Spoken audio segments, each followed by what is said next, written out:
السلام علیکم friends, welcome to کتاب نگری یوٹیوب چینل کتابوں کی نگری میں خوش آمدید۔ میں ہوں آپ کی ہوسٹ اقرا یاسین، اور آج میں آپ کے لیے لے کر آئی ہوں مہانور شہزاد کے قلم سے تحریر کردہ ناول لگن عشق کی ایپیسوڈ نمبر 6 کو لے کر۔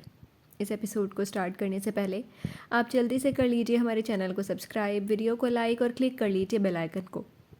اب آتے ہیں ایپیسوڈ کی جانب۔ وہ اپنے کمرے میں داخل ہوئی۔ تھکاوٹ کی وجہ سے اسے شدید نیند آ رہی تھی، اس لیے کمرے میں آتے ہی وہ دروازہ لاک کرتی بیڈ پر آ کر لیٹ گئی۔ خود پر کمفرٹر ڈالتی وہ آنکھیں موند گئی اور فوراً ہی نیند کی وادیوں میں اتر گئی۔ زامیش بچے، یہ آپ کیا کر رہی ہیں؟ ایسی تربیت تو نہیں کی تھی میں نے آپ کی۔ غلط کر رہی ہیں آپ، بہت زیادہ۔ اگر آپ اس حویلی کے لوگوں کے ساتھ اچھے طریقے سے رہیں گی تو مجھے خوشی ہوگی۔ آپ کا یہ رویہ آپ کے بابا کو حد سے زیادہ مایوس کر رہا ہے۔ وہ میرے والد ہیں اور میں امید کرتا ہوں کہ آپ ان سے احترام سے بات کرو گی، اور زہران سے اچھا لڑکا تمہارے لیے اور کوئی نہیں ہو سکتا۔ میری خواہش تھی کہ تم زہران کی بیوی بنو۔ زامیش جو گہری نیند سونے میں مصروف تھی، اچانک باسط خانزادہ کو اپنی نظروں کے سامنے موجود پا کر گھبرا کر اٹھی اور کمرے میں نظر دوڑانے لگی۔ کوئی نہیں تھا۔ اس کا دل عجیب طرح سے گھبرانے لگا، آنکھوں میں نمی آئی۔ بابا؟ زامیش بھرائی ہوئی آواز میں کہتے ساتھ بیڈ سے اتری۔ کمرے میں گھٹن محسوس کرتی وہ لان کی جانب چلتی۔ لان میں آتے ہی ننگے پیر گھاس پر چلتی وہ بہتر محسوس کر رہی تھی، اور ٹھنڈی ٹھنڈی ہوا جسم سے ٹکراتی سکون پہنچا رہی تھی۔ زامیش کے ذہن میں باسط خانزادہ کے کہے گئے الفاظ گردش کر رہے تھے۔ زہران جو اپنی بالکنی میں کھڑا سگریٹ پینے میں مشغول تھا، نظر اس پر گئی۔ اس کے چہرے پر موجود تاثرات سے وہ اندازہ لگا سکتا تھا کہ وہ پریشان ہے، مگر وہ اپنی نظریں اس سے ہٹا تھا دوسری سمت دیکھنے لگ گیا۔ مگر نظریں پھر سے زامیش پر جم گئی۔ وہ جتنا اسے نظر انداز کرنے کی کوشش کرتا تھا، وہ لڑکی اپنی طرف متوجہ کروا ہی لیتی تھی۔ زامیش نے اپنے پر کسی کی نظریں محسوس کر کے آنکھیں کھول کر اوپر کی جانب نظر اٹھائی تو زہران کو خود کو دیکھتا پا کر اس کے چہرے پر سرد تاثرات سج گئے، اور وہ منہ بسور کر اندر کی طرف بڑھ گئی۔ زہران اسے جاتا دیکھنے لگا۔ بدتمیز انسان، ایسے دیکھتے ہیں جسے کھا جائیں گے۔ زامیش کمرے میں آتے ہی زہران کے متعلق سوچتے ہوئے بولی، میں اس انسان کی نکاح میں ہوں۔ یہ خیال آتے ہی زامیش کا حلق تک کڑوا ہو گیا، وہ رونے والی ہو گئی۔ یہ ناول آپ کتاب نگری یوٹیوب چینل پر پڑھ اور سن رہے ہیں۔ ہمیشہ کی طرح صبح سویرے حویلی میں ہر کوئی جاگ چکا تھا اور ناشتے کا وقت ہونے والا تھا۔ جاؤ یشرا، اٹھاؤ زامیش کو۔ یشرا جو کالج کے لیے تیار نیچے اتری تھی، فریدہ بیگم کے حکم پر انہیں دیکھتی واپس اوپر کی طرف بڑھ گئی۔ رات بہت دیر کے بعد اس کی آنکھ لگی تھی، اور اس وقت دروازے پر دستک نے اسے خاصا بدمزہ کیا تھا۔ زامیش نیند سے جاگتی بالوں کو درست کرتے ہوئے دروازے کی طرف بڑھی اور دروازہ کھولا۔ یشرا اسے دیکھنے لگی۔ آپ فریش ہو جائیں، حویلی میں سب 7 بجے اکٹھے ناشتہ کرتے ہیں، یشرا اسے مسکراتے ہوئے اپنے انداز میں بتانے لگی۔ زامیش نے اسے دیکھا، مگر میرا ابھی ناشتے کا موڈ نہیں ہے، زامیش اسے نیند میں ڈوبی آواز میں جواب دیتی دروازہ بند کر گئی۔ یشرا منہ کھولے بس اسے دیکھتی رہ گئی اور غصے سے وہاں سے آنے لگی۔ جب سامنے سے اذہان آیا، یشرا کے بڑھتے قدم رکے۔ جائیے آپ بھی، ورنہ آپ بھی کھڑے کھڑے سنا دیں گے، یشرا اسے ایک نظر دیکھتی غصے بھرے لہجے میں کہنے لگی۔ اذہان پریشان نظروں سے اسے دیکھنے لگا۔ جس کو دیکھو میں ملی ہوئی ہوں باتیں سنانے کے لیے۔ اذہان کو جاتا نہ دیکھ کر وہ ناک پر غصہ لیے خود اسے بڑبڑاتے ہوئے سائڈ سے گزر گئی۔ وہ اسے بس دیکھتا رہ گیا۔ ہیلو پارٹنر، اذہان اس کی جانب آتے ہوئے مسکرا کر کہنے لگا۔ یشرا نے سرد نگاہوں سے اسے دیکھا۔ اپنی شکل گم کر لو، انتہائی بری لگ رہی ہے اس وقت، یشرا اسے غصے سے ناک پھلا کر کہتی زینے اترنے لگی، اور اذہان حیرانگی سے اسے دیکھنے لگا۔ ڈائن کیوں بنی ہوئی ہو صبح صبح؟ او اچھا، اٹھتے ہی خود کو دیکھا ہے اس لیے۔ اذہان اس کے پیچھے آتے ہوئے حیرت بھرے لہجے میں نان سٹاپ بولنے لگا۔ جب اس کی گھوری پر چپ لگی، اذہان کسی دن تم میرے ہاتھوں مارے جاؤ گے، یشرا رک کر اسے کھا جانے والی نظروں سے گھوری دانت پیس کر کہنے لگی۔ میں تو ڈر گیا، اذہان ڈرنے کی اداکاری کرتے ہوئے اسے بولا۔ یشرا اسے نظر انداز کرتے ڈائننگ ایریا کی طرف بڑھ گئی۔ سوائے زامیش اور زہران کے سب لوگ ناشتے کی میز پر موجود تھے۔ زامیش نہیں آئی کیا؟ ابرار خانزادہ نظریں گھماتے ہوئے سنجیدگی سے پوچھنے لگے۔ بلایا تھا، مگر اس نے کہا بھی وہ ناشتہ نہیں کرنا چاہتی۔ فریدہ بیگم انہیں بے اختیار جواب دے گئی، جس پر وہ سر کو خم دے گئے۔ چلو کوئی بات نہیں، کچھ دن لگ جائیں گے بچی کو اس ماحول کا عادی ہونے میں، ابرار خانزادہ کہتے ساتھ ناشتہ شروع کر گئے۔ پھر اچانک اسے زہران بھی ڈائننگ ٹیبل پر نہیں دکھائی دیا۔ زہران کہاں ہے؟ ابرار خانزادہ احسن کو سوالیہ نظروں سے دیکھتے ہوئے پوچھنے لگے۔ اسے کسی کام سے جانا تھا ابا، اس لیے اس نے کہا کہ آ کر ناشتہ کرے گا۔ احسن صاحب سر جھکائے انہیں جواب دینے لگے۔ ایک تمہارے بیٹے کے ضروری کام بھی ہماری سمجھ میں نہیں آتے۔ ابرار خانزادہ احسن کو سرد لہجے میں کہتے ساتھ چائے کا کپ اٹھا گئے، اور وہ خاموش رہے۔ ابرار خانزادہ کو کھانا سب کا اکٹھے بیٹھ کر کھانا پسند تھا۔